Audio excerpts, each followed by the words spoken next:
without further ado, Matt Babich, you're on the clock at the 101.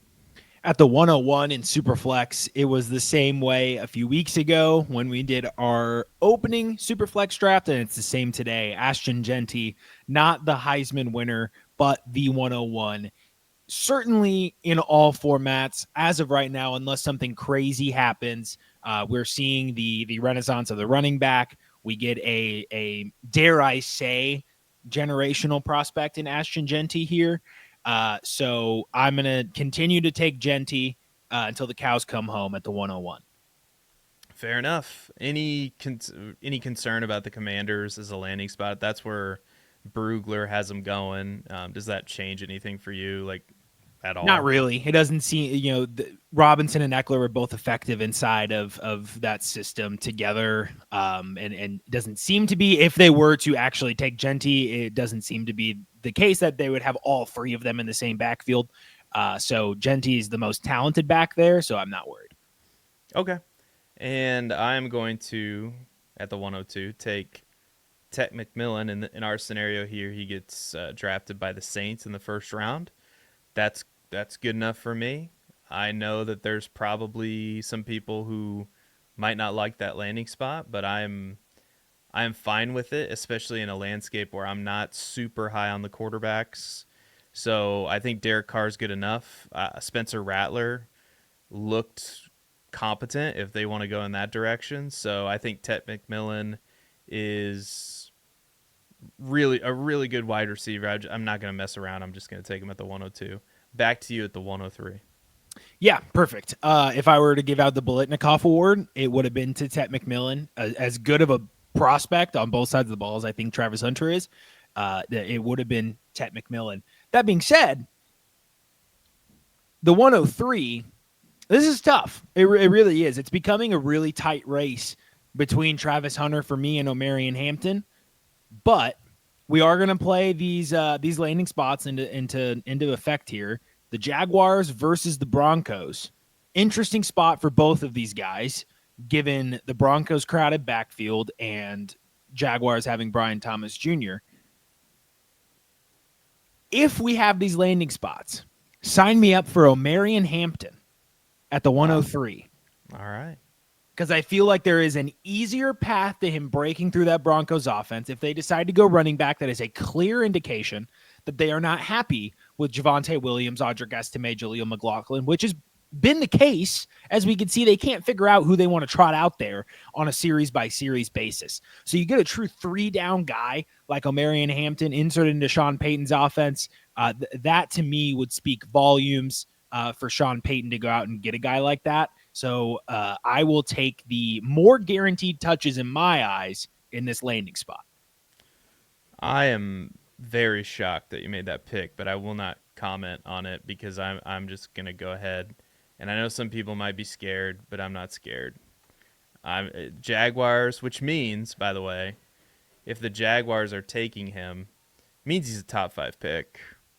Travis Hunter. I'm going to bet on the talent. I know it's risky, but that's where I'm at. I feel pretty strongly about it. So I get the two best wide receivers in the draft, and we have not taken a quarterback yet. And yes, this is a Superflex rookie mock draft. So Matt, back to you at the 105 to comment or make your pick.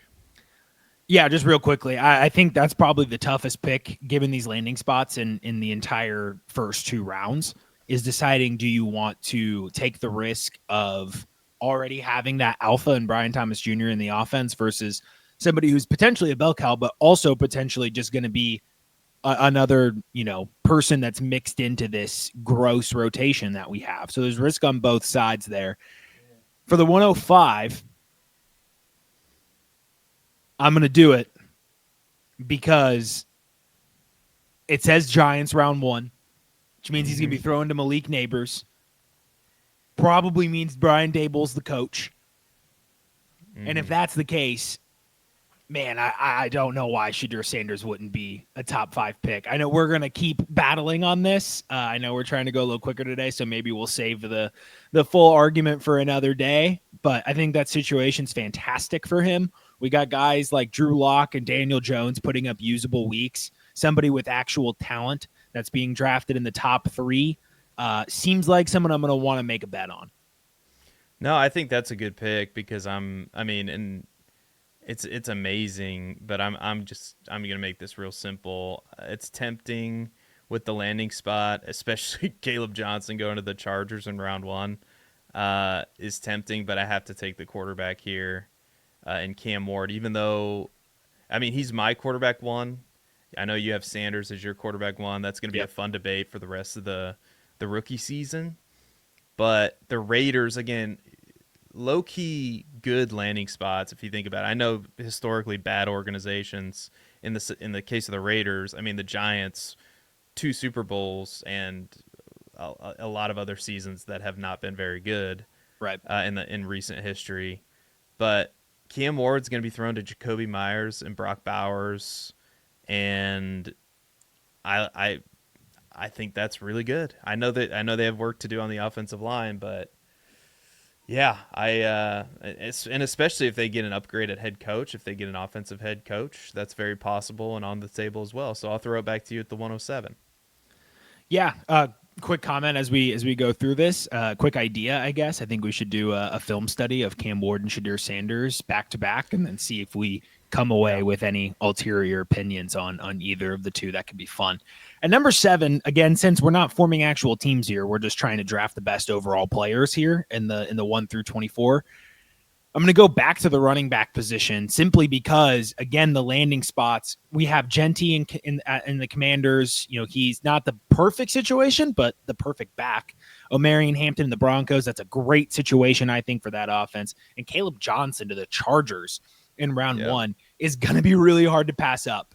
There is, the risk of Dobbins, Edwards, Vidal being in there. But again, we have to really listen to what front offices are saying when they spend that first round draft capital on running backs. The average rookie number of opportunities or opportunity shares that first round running backs get is far and above what we see anywhere else. It does true. There is signal to being a first round running back.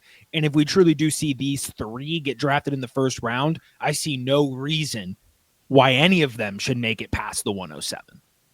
Yeah, that to me that was the obvious pick for you, and I honestly considered taking him at the 106. I had to take the quarterback.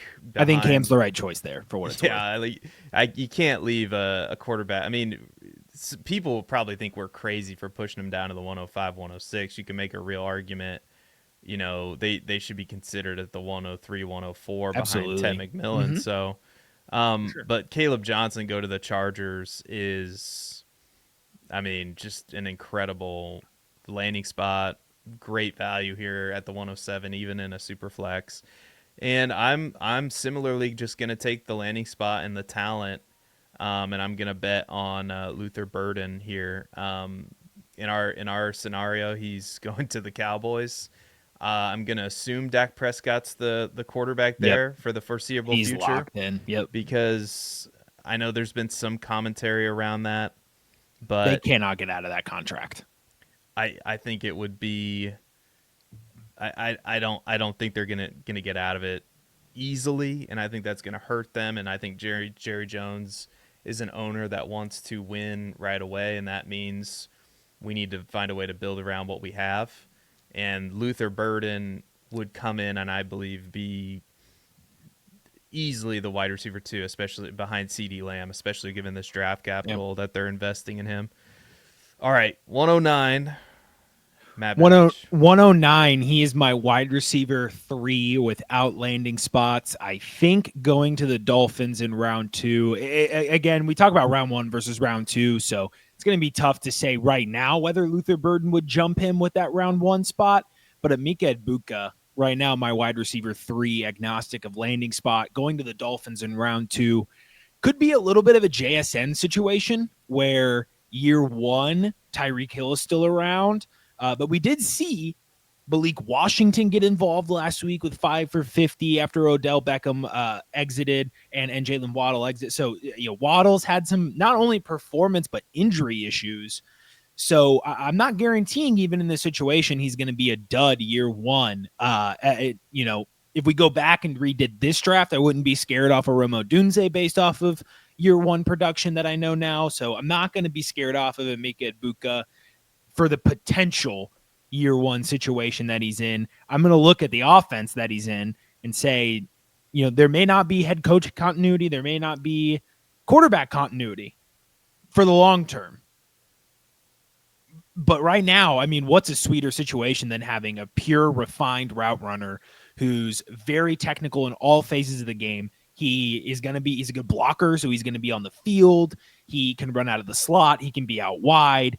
He can truly be a mismatch against really anybody you put him against. And that's going to be something the Dolphins need to continue to be a good offense down the road. And it's a piece that McDaniel probably needs to continue to build up his resume and say, like, look, I deserve to continue to be the head coach here. The offense has struggled in big moments, so it would make sense potentially for them to get a guy like Emeka Egbuka, who, in my eyes, deserves to be a top 3 receiver based off of his pure resume.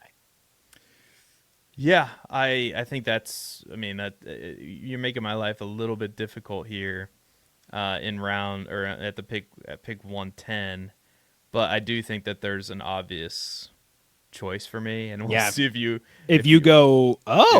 We'll see if you agree or disagree.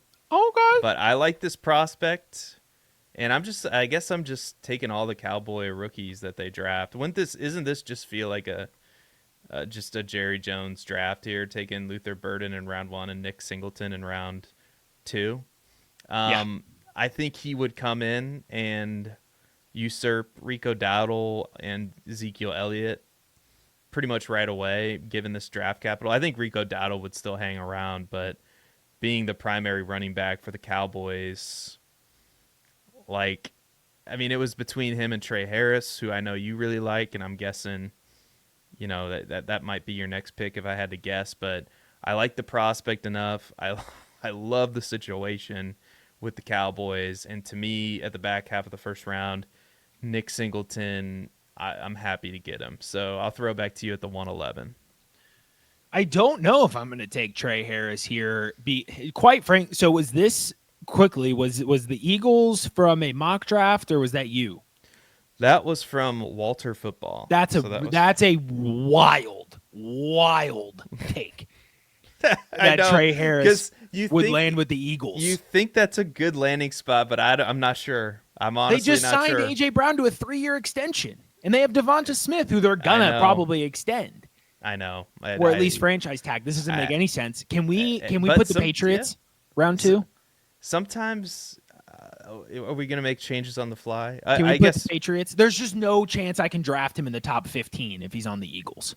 I just don't think that's realistic at all. At least the Patriots is somewhat realistic. Fine. We'll change it. We'll change it so you can draft them. It's Walter. It's a Walter Football problem, not us. I'm going to take Tre Harris now. There we go. See what Matt Babbage did? He manipulated the situation to his favor. I wanted to give him a realistic landing spot for a team that might actually need him and use him. And the easiest and quickest way for us to get that on the board is probably just smacking the Patriots on there. I would be dumbfounded if the Patriots went 2 rounds without taking a wide receiver. For those of you keeping track at home, Jalen Polk has drawn 3 targets in the past 4 games, and he's not getting any playing time over guys like Keyshawn Boutte. So it might be Jover for him already. I'm going to have to take an L on that. But look, pure X receiver has the similar build as Nico Collins. He's got that X build. He's a solid route runner. I think like Nico Collins, there's going to be a little refinement process that's going to have to happen there.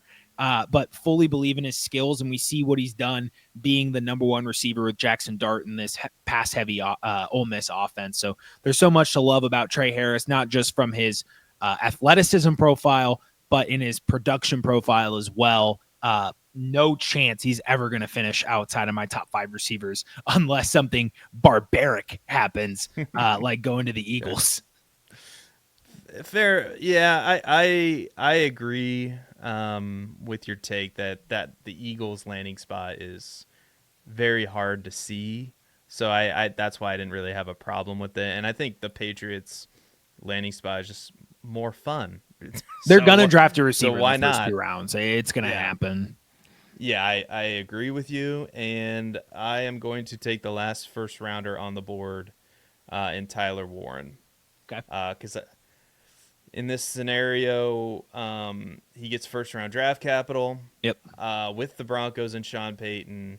And if you know anything about Sean Payton tight ends over the years, pretty good. Jimmy Graham and company. So I think this guy would help in the run game, and I think he'd be really good for fantasy as well. So that's the first round, and we did it in under 20 minutes. Can you believe that?